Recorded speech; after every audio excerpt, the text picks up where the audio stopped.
పశ్చిమ గోదావరి జిల్లా పాలకొల్లో వైఎస్ఆర్సీపీ పార్టీ కార్యాలయంలో మాజీ ఎమ్మెల్సీ మేకా శేషబాబు సమావేశం ఏర్పాటు చేశారు.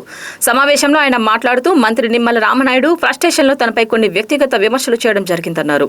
దమ్ముంటే రాజకీయంగా ఎదుర్కోవాలి కానీ వ్యక్తిగత విమర్శలు తగదని ఆయన అన్నారు.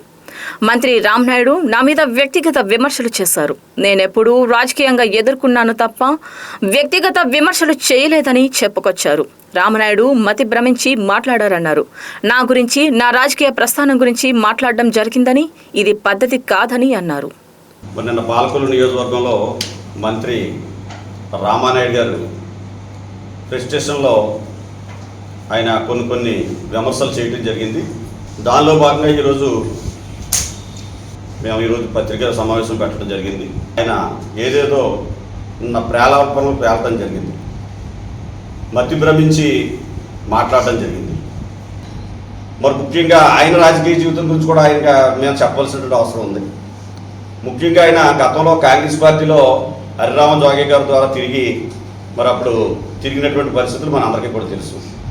దానిలో భాగంగా గతంలో అక్కడ ఎంపీపీ ఇవ్వలేదని, జడ్పీటీసీ ఇవ్వలేదని తెలుగుదేశం పార్టీలోకి డాక్టర్ బాబ్జీ గారి యొక్క ఆశీస్సులతోటి, అక్కడ ఉన్నటువంటి నాయకుల యొక్క ఆశీస్సులతోటి ఆయన తెలుగుదేశం పార్టీలోకి వెళ్ళి జాయిన్ అయ్యి ఏదైతే ఆశీస్సులు అందజేశారో, ఏదైతే ఎవరి ద్వారా అయితే పార్టీలో జాయిన్ అయ్యారో ఆయన్నే మెడపట్టి బయటికి నెట్టేసేటువంటి విధంగా చేసినటువంటి పరిస్థితులు మీది కాదా? మీరు ఎవరైతే ఆశీస్సులు అందజేశారో ఆయన్నే మెడపట్టి బయటికి నెట్టింది మీరు కాదా అనేటువంటి విషయాన్ని ఈరోజు పాలకొల్లు నియోజకవర్గ ప్రజలందరికీ కూడా తెలిసేటువంటి విషయాన్ని సందర్భంగా తెలియజేస్తూ ఉన్నాం. అంతేకాకుండా తెలుగుదేశం పార్టీలో ఈయన ఏదో ఆవిర్భావం నుంచి ఎన్టీ రామారావు గారు పార్టీ పెట్టిన నాటి నుంచి ఉన్నట్టు అసలు తెలుగుదేశం పార్టీ నాదే అనేటటువంటి విధంగా ఆయన చేసేటటువంటి కార్యక్రమాలు కానివ్వండి, ఆయన బిల్డప్లు కానివ్వండి, ఆయన బిహేవియర్స్ కానివ్వండి, చాలామంది ముగ్గురు వేరేసుకుంటూ ఉన్నారు.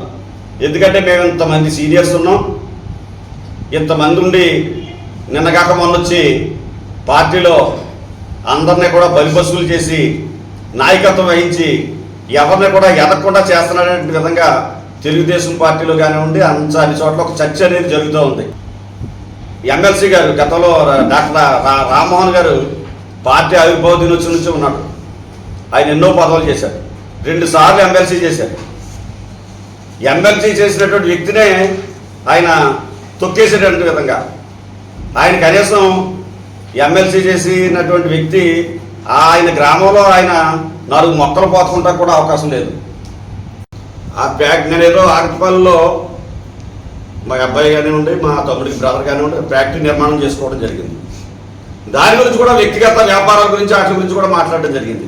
నేను ఎప్పుడు కూడా రాజకీయాల గురించి మాట్లాడతాను, లేకపోతే పార్టీల గురించి మాట్లాడతాను, ప్రభుత్వాల గురించి మాట్లాడతాను, కానీ వ్యక్తిగత జీవితాల కోసం, వ్యాపారాల కోసం నేను మాట్లాడినాను. ఆయన గతంలో రాజకీయాల్లోకి రాకముందు ఆయన వ్యాపారం ఏంటండి? ఆయన వ్యాపారం ఏంటో ఒకసారి ఆలోచించుకోండి. వడ్డీ వ్యాపారం, సూర్య చిట్ ఫండ్స్. ఆయన 10 రూపాయల వడ్డీకి, 15,000 రూపాయల వడ్డీలకి భూములు తనఖాలు పెట్టించుకుని, సెక్యూరిటీలు సంతకాలు పెట్టించుకుని, ముక్కుపిండి వసూలు చేసి, ఆస్తులు రాయించుకుని, అప్పులు తెచ్చి ఈయన వడ్డీలు కట్టేటటువంటి పరిస్థితి గతంలో 15 సంవత్సరాలు ఆయన వడ్డీ వ్యాపారం చేయడం జరిగింది. ఆ వడ్డీ వ్యాపారం చేసి అందరి దగ్గర కూడా అక్రమంగా, అన్యాయంగా డబ్బులు వసూలు చేసి రోడ్డును బట్టి కొట్టుకున్నటువంటి సందర్భాలు కూడా ఉన్నాయి. ఆ విషయాలు ఆయన ఒకసారి తెలుసుకోవాలి. దాన్ని రూపుమాపుకోవడం కోసం మరొక ఫౌండేషన్, ఆయన ఒక ఫౌండేషన్ పెట్టుకుని ఆ వడ్డీలు అవన్నీ కూడా రూపుమాపుకోవడం కోసం, ఆ బురదను కడిగేసుకోవడం కోసం ఆయన ఒక ఫౌండేషన్ పెట్టుకోవడం తప్పులేదు. దాంట్లో ఎవరైనా సరే తప్పు చేసిన తర్వాత దాన్ని కడుక్కోవడానికో లేకపోతే దాన్ని పశ్చాత్తాపంగానో ఏదో పెట్టుకుంటారు, చేసుకోండి, ఇబ్బంది ఏమి లేదు. కానీ ఎదుటి మనిషిని విమర్శించేటప్పుడు ఒళ్ళు దగ్గర పెట్టుకుని మాట్లాడాలి. అది సరైనటువంటి పద్ధతి కాదు. ఏదైనా రాజకీయంగా ఉంటే రాజకీయంగా చూసుకుందాం, అంతే తప్ప మీరు వేరే వేరే వాటిని మీద దృష్టి పెట్టి వాటి గురించి ప్రజల్లో ఆలోచన చేయాలని అనుకుంటే మాత్రం అది అవివేకం. మేము ఇప్పుడు కూడా రాజకీయాల్లో ₹1 కూడా మేము ఎవరిది ఆశించలేదు. ఎందుకంటే డబ్బులు ఖర్చు పెట్టుకున్నా పదవులు రాకపోయినా సరే ప్రజలతోటే మేకపోయి పనిచేసాం తప్ప మేము ఆ రకంగా ఇంకో రకంగా వేరే రకంగా మేము ఎప్పుడు కూడా ఉండలేదనే విషయాన్ని సందర్భంగా తెలియజేస్తా ఉన్నాం. ఈరోజు నేను 3 సార్లు లెక్కాను హ్యాట్రిక్ ఎమ్మెల్యే అంటాడు ఆయన. నేను ఆగత్పాలెంలో అంటే గిఫ్ట్ ఇచ్చానంట ఫ్యాక్టరీ, గిఫ్ట్గా ఆగత్పాలెం ప్రజలకి. అంటే 3 సంవత్సరాలు మేము 3 టర్మలు మమ్మల్ని లెక్కించారు. మరి పాలకొల్లు నియోజకవర్గ ప్రజలకు ఒక పరిశ్రమ తెచ్చారా? ఎవరికన్నా ఒక ఉపాధి కల్పించారా? ఎవరికన్నా ఒక ఉద్యోగం కల్పించారా? మరి 3 టర్మలు లెక్కించి 15 సంవత్సరాలు మీరు రాజకీయ జీవితంలో కనీసం ఒక పరిశ్రమ తీసుకురాగలిగారా? పాలకొల్లు నియోజకవర్గానికి ఒక ఎంపీ గారినో లేకపోతే కేంద్ర మంత్రి గారినో పట్టుకుని ఒకసారి ఆలోచించమని తెలియజేస్తా ఉన్నాను.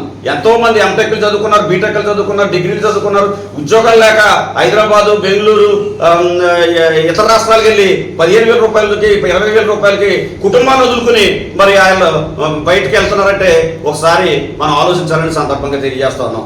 3 సంవత్సరాలు అవకాశం ఇచ్చారు. హ్యాట్రిక్ అంటున్నారు కదా, హ్యాట్రిక్ ఒక పరిశ్రమ, ఒక 10,000 మందికి ఉపాధి కల్పించేటువంటి పరిశ్రమ ఏదైనా తేవాలి కదా. అంతేకాదు జగన్మోహన్ రెడ్డి గారు ₹470 కోట్ల మన దగ్గలూరు గ్రామంలో మెడికల్ కాలేజ్ పెడితే దాన్ని కూడా నిలుపుదల చేశారు. అది కనుక పూర్తయితే 5,000 నుంచి 10,000 మందికి ప్రత్యక్షంగా కానీ పరోక్షంగా కానీ ఉద్యోగ అవకాశాలు కలిగాయి. దాన్ని కూడా మీరు పాలకొల్లు ప్రజలకి ముడిసేయి చూపించేటటువంటి విధంగా పాలకొల్లు ప్రజల్ని ఏమీ చేసుకోకుండా వాళ్ళకు ఉపాధి లేకుండా చేసినటువంటి పరిస్థితి మీది కాదని. మరి రామ్మోహన్ గారి గురించి చెప్పాలంటే ఆయనకి 2 సార్లు ఎమ్మెల్సీ చేసినటువంటి వ్యక్తికి ఒక ఇరిగేషన్ శాఖలో ఒక డైరెక్టర్ ఇచ్చారంటే ఆయనకి తెలియక, ఆయనకి తెలిసే ఇచ్చారు. ఎవరికి? రామానాయుడు గారికి ఒక తెలిసి ఆ డైరెక్టర్ స్థాయికి ఆయన దిగజార్చారంటే, ఆయన యొక్క స్థాయిని తగ్గించారంటే, అంటే ఇక్కడ ఒక చట్టసభల్లో ఉన్నటువంటి వ్యక్తులకి ఏ రకమైనటువంటి అవకాశం ఇచ్చిందో, ఒక బలహీన వర్గాలకు సంబంధించినటువంటి నాయకుడిని ఏ రకంగా దిగజార్చారో దీన్ని బట్టి మనందరికీ కూడా అర్థమవుతుందనే విషయాన్ని సందర్భంగా తెలియజేస్తా ఉన్నాం. మీరు కూడా గతంలో గ్రాడ్యుయేషన్ ఎమ్మెల్సీగా పోటీ చేశారు. 2 లక్షల ఓట్లు గ్రాడ్యుయేషన్ ఎమ్మెల్సీ అంటే. 2 లక్షల ఓట్లకి సంబంధించి మీరు ఆ రోజు కనీసం మీకు వచ్చిన ఓట్లన్నీ 2,000 లోపు, 1,500, 2,000 లోపు. అంటే నా స్థాయి అది, మీ స్థాయి అది. మంత్రిగా ఉంటే ఏదైనా మాట్లాడితే చెల్లుతుంది అనేటువంటి విధంగా ఆయన అనుకుంటున్నారేమో. ప్రజలు ఎవరు కూడా అమాయకులు కాదు, అందరూ కూడా చాలా చైతన్యవంతులు.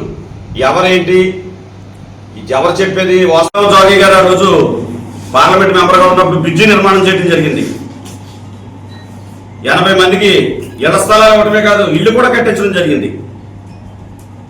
లింక్ రోడ్లు, జిల్లా పరిషత్ చైర్మన్గా ఉండగా మల్లవరం నుంచి ఆగత్పాలెం నుంచి సరిపల్లి వరకు కూడా లింక్ రోడ్లు వేసి అవన్నీ కూడా కనెక్టివిటీ. ఎందుకంటే గతంలో సైకిల్ ఎత్తి మీద పెట్టుకుని వెళ్ళేటటువంటి పరిస్థితి మట్టి రోడ్లలో.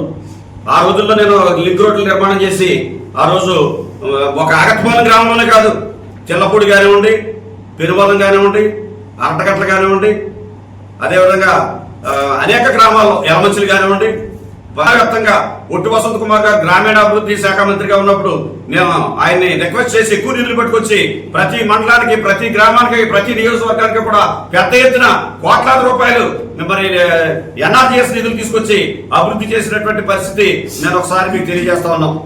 ఏదో ఫ్యాక్టరీకి రోడ్డు వేయించుకోలేదు అంటున్నాడు ఆయన. ఫ్యాక్టరీ కాదు, ఆయన ఇంటికి రోడ్డు వేశారు, ఆయన ఇంటికి డ్రైన్ కట్టాను. మన ఆగత్పాలెం టు ఆగర్ రిక్రూట్మెంట్ 3 కోట్ల రూపాయలతో శాంక్షన్ చేయించడం జరిగింది. మరి ఆ 3 కోట్ల రూపాయలు కూడా మరి ఆయన వాళ్ళ అధికారంలోకి వచ్చిన తర్వాత క్యాన్సిల్ పెట్టడం జరిగింది. అంతేకాకుండా ఆగర్ టు ఆగత్పాలెం ₹1,58,00,000 గ్రాంట్, డబల్ గ్రాంట్, 2 గ్రాంట్లు తీసుకొచ్చాం. అవి కూడా క్యాన్సిల్ పెట్టడం జరిగింది. చూడండి, ఈ యొక్క 15 సంవత్సరాల్లో 70 ఎకరాలు రాజశేఖర రెడ్డి గారు కొనుగోలు చేశారు కాబట్టి ఈరోజు టిట్కో గృహాలు అక్కడ నిర్మాణం చేయడం జరిగింది. ఆ యొక్క స్థలాలే లేకపోతే టిట్కో గృహాలు శాంక్షన్ అయ్యేటటువంటి పరిస్థితే లేదు. టిట్కో గృహాల గురించి ఎవరు కూడా నోరెత్తేటువంటి పరిస్థితే లేదు. ఒకసారి ఆలోచించుకోవాలి. ఎందుకంటే ఆ స్థలాలు ఆ రోజు ఆయన మహానుభావుడు కొన్నాడు కాబట్టి కిట్కో గృహాలు అక్కడ నిర్మాణం చేయడానికి అవకాశం కలిగింది. అంతేకాదు మీరు చర్చించుకుందాం రండి. మీరు ఎన్ని ఇల్లు స్థలాలు ఇచ్చారో మేము వెళ్ళి ఎన్ని స్థలాలు ఇచ్చాము. జగన్మోహన్ రెడ్డి గారి టైంలో 100 ఎకరాలు కొనుగోలు చేసి జగనన్న కాలనీలు దగ్గలూరు గ్రామమే కాదు, యలమంచిలి మండలంలో కానివ్వండి, పాలకొల్లు మండలంలో కానివ్వండి, పోడూరు మండలంలో కానివ్వండి, అనేక చోట్ల జగనన్న కాలనీలు ఇచ్చి అన్ని చోట్ల కూడా వాళ్ళందరికీ కూడా సైట్లు ఇవ్వడమే కాకుండా హౌసెస్ కూడా నిర్మాణం చేసుకునే విధంగా మరి చేయడం జరిగిందనే విషయాన్ని సందర్భంగా తెలియజేస్తా ఉన్నాం. స్కూల్ బిల్డింగ్స్ పాలకొల్లు నియోజకవర్గంలో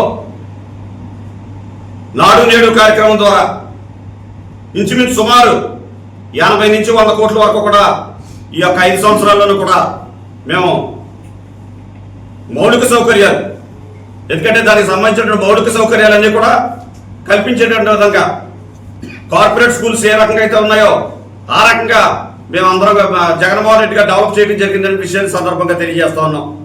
ఈరోజు సచివాలయ వ్యవస్థ తీసుకురావడమే కాదు, సచివాలయ వ్యవస్థ ద్వారా అక్కడ ఉద్యోగాలు నియమించి ఉద్యోగస్తులు పెట్టి ఆ యొక్క పరిపాలన అంతా కూడా ప్రజలందరికీ కూడా అందించేటువంటి విధంగా కార్యక్రమాలు చేయడం జరిగింది. ఈరోజు ముఖ్యంగా చూసుకున్నట్లయితే ప్రతి గ్రామంలోనూ కూడా సచివాలయాలు కానివ్వండి, ఆర్బీకే కేంద్రాలు కానివ్వండి, వెల్నెస్ సెంటర్లు కానివ్వండి, అన్నీ కూడా ఈరోజు స్వాగతిస్తూ ఉన్నాయి. మేము లంకలగూడెంలో 1,45,00,000 రూపాయలతోటి